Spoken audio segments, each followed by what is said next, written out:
The gods raised the wolf themselves. They fed him by hand inside their own walls, watched him grow from a pup, and then they betrayed him, not because of anything he had done, because of something a prophecy said he would do. This is the story the myths tell as a clever trick, how the gods outsmarted a monster and chained him under the earth. But read it again, slowly, and it stops looking like a victory. It looks like the gods took a child, condemned him for a crime he had not committed, and by punishing him for it, guaranteed he would commit it. You already met their father, Loki, the one the gods needed to be the villain. This is what they did to his children. There were 3 of them, and the first was a wolf named Fenrir.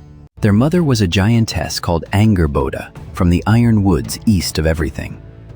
With Loki, she had 3 children, and even by the standards of the North, they were strange.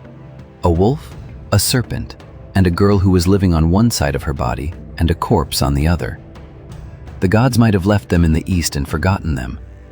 But Odin had a habit that would damn him again and again.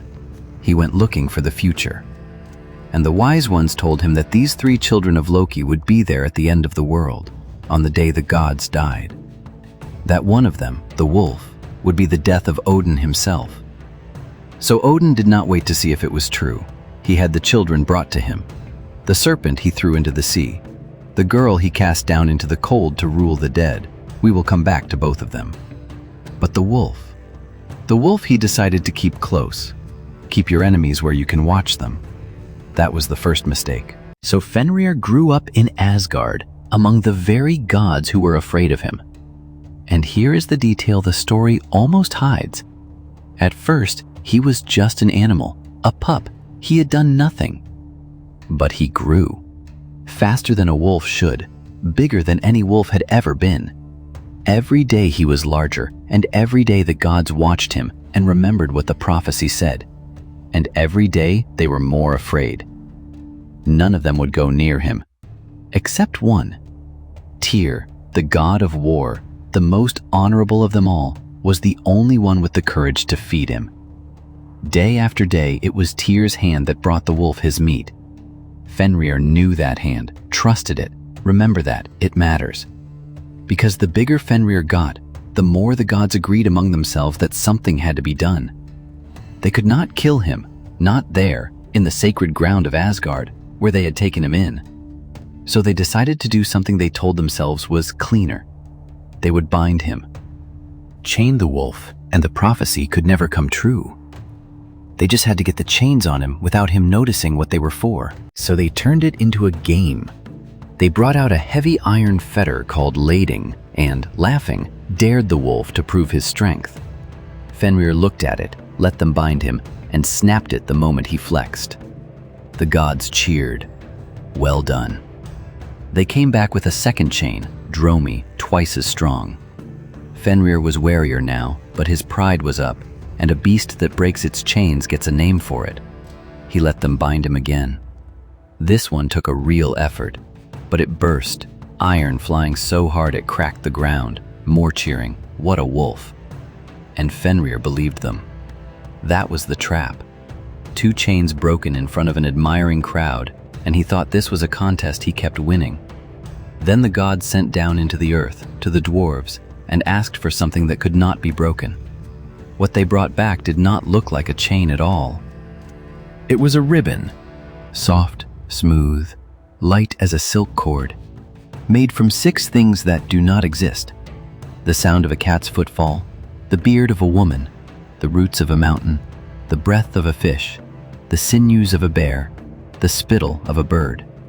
Impossible things, woven into an impossible cord. They called it Gleipnir, and they brought it to the wolf smiling, and asked him to play the game one more time. But Fenrir was not stupid. He looked at this little silk ribbon, and he looked at the gods being far too eager, and he understood that something was wrong. A thing that light should be nothing to him, so why did they want it on him so badly? So he set a condition. He would let them tie the ribbon, if one of the gods would put a hand in his mouth, as a pledge that there was no trick.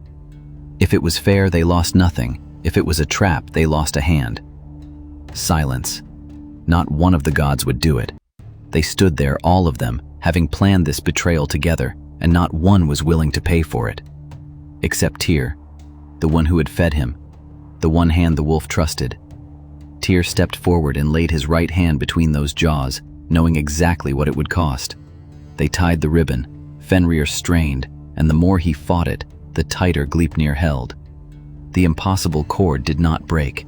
It would never break, and the wolf understood, all at once, everything. The games. The kindness. The one hand he trusted, all of it, from the very beginning, had been leading here. So he closed his jaws. Tyr lost his hand. And every god there laughed, every single one, except Tyr, who stood there bleeding and said nothing. They had their victory.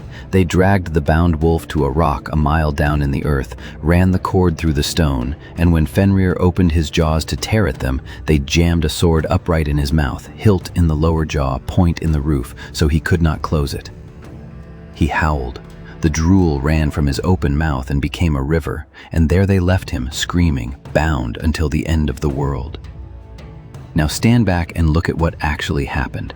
The gods were afraid Fenrir would destroy them. He had done nothing, so they lied to a child, betrayed the one bond of trust he had, maimed the only friend he'd ever known, and chained him alive in the dark to suffer for centuries, for a crime that existed only in a prophecy. And what does a creature do, bound in agony for an age, remembering exactly who did it to him? When Ragnarok comes, Fenrir breaks free. He runs across the world with his lower jaw on the ground and his upper jaw against the sky, and everything between is fire. And he finds Odin, the god who was so afraid of this exact moment that he caused it, and he swallows him whole. The prophecy came true, not in spite of what the gods did, because of it. So who was the monster? The Norse did not tell this story to make you cheer for the gods. They told it because they understood something we still flinch from, that fear can manufacture the very thing it dreads. Odin saw a future he could not bear, and every single thing he did to escape it was a brick in the road that led straight there. The wolf did not choose to be the end of the world. He was chosen for it, as a pup, before he had done a thing, and then shaped into it, blow by the ones who feared him. His father was made into a villain because the gods needed one, and his children were made into monsters for the same reason, because it is easier to chain a monster than to admit you created one. There were two others, remember?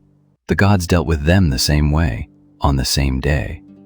One they threw into the sea, where it grew into something that would circle the entire world and take down Thor. The other, a half-dead girl, they sent into the dark to become the queen of the dead, until even the gods would one day have to come begging at her gate. Those are the next two stories. Until then, remember the wolf, and remember that in the oldest telling, the villain of the story is very rarely the one in chains.